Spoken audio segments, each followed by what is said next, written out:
Hello वांगशन family, आप सभी का हमारे चैनल पे स्वागत है। तो आज मैं वांगशन फैन फिक्शन का नेक्स्ट पार्ट लेके आई हूँ। गाइस सॉरी, मैं आजकल वीडियोस रेगुलरली अपलोड नहीं कर पा रही हूँ कि मेरी यूनिवर्सिटी ओपन हो गई है। इसके कारण जो मेरी स्टडी है वो स्टार्ट हो गई है, तो मुझे थोड़ा कम टाइम मिलता है आजकल वीडियोस वगैरह बनाने के लिए। तो मैं नाइट में ही पढ़ती हूँ और बनाती हूँ, तो आपको पता टाइम लग जाता है बनाने के लिए। बट कोई बात नहीं, मैं पूरी कोशिश करूँगी कि रेगुलर वीडियो डालूँ। तो आज का जो पार्ट है उसको हम स्टार्ट करते हैं। तो जो पिछले पार्ट में हमने देखा था कि जो वांगजी होता है वो वेंग के साथ होता है और वहाँ पे जंशा आ जाता है, जिसके कारण उनके दोनों के बीच मतलब कि जंशा और वेंग के बीच फाइट वाला सीन बनने लग जाता है, जिसको देख के जो वांगजी है उसको थोड़ा उसकी सेकंड पर्सनैलिटी होती है जो वांगजी की, वो उस पर हावी होने जाती है वेंग को प्रोटेक्ट करने के लिए, जो कि उसको खुद नहीं पता होता कि ऐसी क्यों होती है, क्योंकि वो सेकंड जो पर्सनैलिटी है उसकी वो कभी भी आ जाया करती थी किसी भी सिचुएशन में, और वांगजी को इसका पता नहीं होता था। तो जो वांगजी होता है इस बात को छुपाने के लिए कि उसको कोई भी बीमारी है, मल्टीपल पर्सनालिटी डिसऑर्डर है, तो इसलिए वो वहाँ से निकल आता है वॉशरूम की तरफ, और वो गिरते पड़ते वॉशरूम पहुँचता है और वहाँ जाके अपनी दवाई को लेता है और वहीं पर अपने आप को कुछ देर के लिए बंद कर लेता है ताकि वो शांत कर सके अपने आप को, और अपने ऊपर वो पानी डालता है, अपने सिर के ऊपर अपने फेस से पानी की छींटे डालता है ताकि जो उसका माइंड है वो शांत हो सके और जो उसकी सेकंड पर्सनालिटी वो बाहर ना सके। और जो हमारा वेंग होता है वो वांगजी के पीछे पीछे भाग रहा होता है, ढूंढ रहा होता है, और वांगजी के पीछे से बाथरूम में पहुंच जाता है और नॉक कर रहा होता है, पूछा तो वांगजी तुम ठीक हो, क्योंकि उसको भी ऐसा लगा था कि जो वांगजी की कंडीशन है वो ठीक नहीं है कुछ, क्योंकि वांगजी काफ़ी मतलब कि शिवर कर रहा था, काँप रहा था उस टाइम, और उसकी जो बॉडी में उसको वेंग कुछ चेंजेस नज़र आए थे। तो वेंग उसका पीछा करते नहीं, लेकिन वांगजी बीमार तो नहीं है, कहीं उसको कुछ हो तो नहीं गया है। बट जो वांगजी है वो कुछ नहीं कहता उसको, वो अंदर से उसको चिल्लाया कहता है कि तुम यहाँ चले जाओ, मुझे अकेला छोड़ दो। ये बात सुन के वेंग को काफ़ी बुरी तो लगती है, बट वो नहीं जाता, उसको लगता है कि जो वांगजी है वो शायद बीमार है और उसको साथ ही रहना चाहिए। तो फिर जो वांगजी है गुस्से से अपना दरवाज़ा खोलता है और निकलता है, और उसको कहता है कि तुम्हें एक बार समझ नहीं आती कि तुम चले जाओ यहाँ से। तो वेंग देख के राम आता है कि जो वांगजी है इतने तो गुस्से में क्यों है। अभी भी वांगजी का अपने ऊपर कंट्रोल नहीं हुआ था, और इसलिए वो वेंग को वहाँ से भगा देता है और कहता है कि आइंदा से मेरे पीछे पीछे मत आना, तुम्हारा मेरा कोई रिश्ता नहीं है, हम फ्रेंड्स नहीं है, इसलिए तुम मेरा पीछा करना छोड़ दो। वो इसको बात बोल के दरवाज़ा बंद कर लेता है और अपने आप को लॉक कर लेता है, और अब अपने ऊपर फिर से पानी डालना जाता है, क्योंकि जो उसकी सेकंड पर्सनैलिटी होती है उस पर और ज़्यादा हावी हो रही होती है, और वो एक्स्ट्रा मेडिसिन लेता है ताकि जो अपनी पर्सनैलिटी को दबा सके।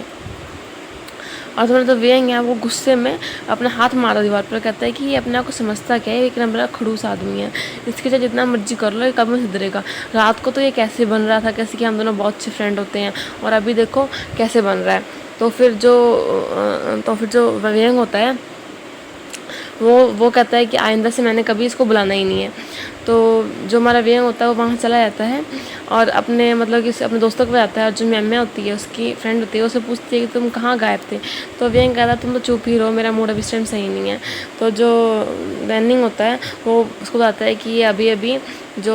हमारा लामंजी है, जो वांगजी है उसके पीछे गया था तभी, और वहाँ से आया उसका मूड ख़राब है। तो नीसन हंसते हुए कहता है कि तुम्हें किसने कहा था उस खड़ूस के पास जाने के लिए, अगर तुम जाओगे तो ऐसा ही होगा। और फिर नीसन उसका मजाक उड़ाता है, तो वेंग उसको सिर पे मारते हुए कहता है कि तुम तो चुप ही रहो, तुम तो बोला ही मत करा करो कुछ। तो वो कहता है कि मैं तो चुप ही हूँ, चलो अब हमारे मतलब क्लास कॉलेज ख़त्म हो गया, अब हमें चलना चाहिए घर। तो वो लोग अब घर के निकल जाते हैं वहाँ से, और जो वेंग है वो घर नहीं जाता, वो सीधे जाता है अपनी जॉब पे, क्योंकि जो वेंग होता है वो अपना खर्चा खुद चलाता होता है, उसके पास पैसे नहीं होते हैं, तो इसलिए वो जॉब करता होता है बाहर में। तो वहाँ जाता है, वो अपनी यूनिफॉर्म वगैरह चेंज करता है और बार टेंडर के रूप में वहाँ बैठ जाता है और सबको देखने लग जाता है। अब जो इवनिंग से होता है, मतलब रात का टाइम हो चुका होता है, रात के 9 बज चुके होते हैं, और जो हमारा जो वांगजी होता है वो भी उस बार में एंट्री करता है, बट इस बार उसकी पर्सनालिटी डिफरेंट होती है, मतलब कि वो वांगजी नहीं, वो लंजा होता है, और उसके जो कपड़े होते हैं वो डिफरेंट होता है। जो वेंग है वो वांगजी को नोटिस करता है, बट वो उस वर्ष की तरफ कुछ देखता नहीं है, और ना ही उसको हेलो करता है ना इसको बुलाता है, क्योंकि जो वेंग होता है गुस्सा होता है वांगजी से कि एक तरफ वो कैसे बातें करता है, और मतलब कि रात को कैसे बातें करता है और दिन में कैसे बातें करता है, इसलिए वो कहता है कि इसलिए सोचता है कि आइंदा से वो कभी भी वांगजी को नहीं बुलाएगा, और वो ऐसे ही करता है। वांगजी हमारा वहाँ पे थोड़ा डांस करता है, और उसके बाद फिर आके वो वेंग से ड्रिंक मांगता है। जो हमारा वेंग होता है बिना उसको हेलो हाई किए तो ड्रिंक देता है, और वांगजी पीते हुए वेंग को देख रहा था कि जो वांगजी है वेंग है उससे बातें नहीं कर रहा था, कल ही वो दोनों इतने बातें कर रहे थे और अच्छे दोस्त बन गए थे। तो वो उससे पूछता है कि वेंग तुम कैसे हो, क्या बात, तुम आज कुछ बोल नहीं रहे हो। तो ये बात सुन के वेंग को बहुत इरिटेशन सी होती है और वो उसको कहता है कि वांग जी तुमने तो मुझे कहा था कि तुम्हें मुझसे बुलाने की ज़रूरत नहीं है, बात करने की ज़रूरत नहीं, और तुम ही अब मुझे खुद बुला रहे हो और फिर तुम बोलोगे कि मैं तुम्हें बुलाता हूँ। तो ये बात सुन के जो लंजा होता है वो सोचे पड़ जाता है और फिर उसको लगता है कि शायद जो उसकी जो वांग जी है उसकी जो फर्स्ट पर्सनैलिटी है उसने ज़रूर उसको कुछ कहा होगा। तो जो लंजा होता है उसको कहता है कि देखो तुम मेरी बातों का बुरा मत माना करा करो, दिन में मैं कुछ और होता हूँ, रात को मैं कुछ और होता हूँ। मैं तुम्हें इतना कह सकता हूँ कि दिन में मैं चाहे तुम्हें जो मर्जी कहूँ, बट रात में हम दोनों अच्छे फ्रेंड्स हैं। तो ये बात सुन के जो वेंग या शौक होते कहता है कितनी अजीब सी बातें करता है, जैसे कि दिन में कोई और पर्सन होता है, रात में कोई और पर्सन होता है, ऐसा ही लगता है बिल्कुल। और उसके बाद बोल भी देता है जो वेंग होता है वो कहता है कि तुम दिन में बिल्कुल ही एक डिफरेंट पर्सन लगते हो और रात को बिल्कुल डिफरेंट। दिन में तुम बहुत ज़्यादा कोल्ड होते हो और एंग्री रहते हो और रात के टाइम तुम बहुत ज़्यादा फ्रेंडली होने लग जाते हो। तो जो इस बात पे जो लंजाता हंसते कहता है बस तुम समझ लो कि मेरे दो रूप हैं और तुम बस जो मेरा ये इस रूप है इसकी बात किया करो, फर्स्ट रूप में बात करने की ज़रूरत नहीं है। तो इस पे वेंग कहता है कि मुझे समझ नहीं आता, कहता है तुम शायद पागल पुगल हो लंजा, तुम जाओ जाके किसी डॉक्टर को दिखाओ। तो इस पर जो वांग जी हंसते हुए कहता है कि अच्छा बोला तुमने, और फिर थोड़ा ड्रिंक करता है और वेंग से बातें करता है और वेंग उससे कुछ खास बातें नहीं करता। और उसके बाद जो हमारा लाउंज जी होता है वो वहाँ से निकल जाता है बाहर से और निकल के वो बार के बाहर चला जाता है। कुछ देर बाद जब वेंग की छुट्टी होती है वो आके देखता है कि जो वांग जी होता है वो बाहर फाइट कर रहा होता है कुछ गैंगस्टर से रास्ते में, और वेंग देखता है और जो गैंगस्टर होते हैं वांग जी होता है गैंगस्टर को काफ़ी कूट रहा होता है। और ये वेंग देख के हैरान होता है कि जो वांग जी होता है वो तो लड़ाई से इतना डरता होता है। जंक्शन ने उसका कॉलर पकड़ा था तो वो काँपने लग गया था, मतलब कि उसे काफ़ी अजीब सा होने लगा था। और अभी इस टाइम वो इतनी खतरनाक फाइट कर रहा होता है क्योंकि उसने जितने भी गुंडे होते हैं किसी के हाथ पैर तोड़ ही दिए होते हैं, सबके ब्लड निकल ही रहा होता है फाइट की तरह। तो जो वेंग होता है सोचता है कि मुझे वांग जी के पास जाना चाहिए, और जैसे ही जो वेंग होता है उसकी तरफ जाने लगता है तो जो लावन जी है उसकी नज़र जो होती है वो वेंग पे जाती है और उसका सारा फोकस होता है वो वेंग की तरफ चला जाता है और वो अपनी फाइट को पता नहीं कैसे वो भूल जाता है, रो जाता है। और तभी जो एक पर्सन होता है वो उसके सिर पे मारता है जिससे कारण उसको काफ़ी चोट लग जाती है और वो गिर जाता है। तो तभी जो वेंग होता है वो भागते हुए जाता है और वेंग को भागते हुए देखते हुए आके वो पर्सन वहाँ से भाग जाता है। जो वेंग होता है वांग जी को पकड़ता है, जो वांग जी होता है बेहोश हो गया होता है, उसको काफ़ी चोट आई होती है।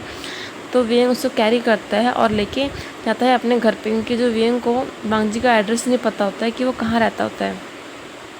तो उसको अपने घर पे लेके जाता है, लेके जाके वो उसको लटाता है और उसकी जो फोrehead पे चोट लगी होती है उसको ट्रीट करता है, उसके जो हाथों पे चोट लगी होती है उन पर मेडिसिन वगैरह लगाता है और लगा के उसको अपने बिस्तर पर लटा देता है। और सोचता होता है कि आखिर जो वांग जी है कैसा पर्सन है ना, वो कहता है कि मैं समझ नहीं आ रहा, इसको समझना बहुत मुश्किल है। एक टाइम ये बिल्कुल डिफरेंट होता रहता है, बिल्कुल डिफरेंट होता है, उसको कुछ समझ नहीं आता कि जो वांग जी कहीं फाइट नहीं करता, वो आज इतनी खतरनाक फाइट करता है और फाइट करते करते उसको जान से क्या हो गया कि रुक गया वो। और वो जो वेंग होता है वहीं बैठा होता है और वांग जी का ख्याल रखता है। और उसके बाद जो वेंग होता है वो कोच पे जाके सो जाता है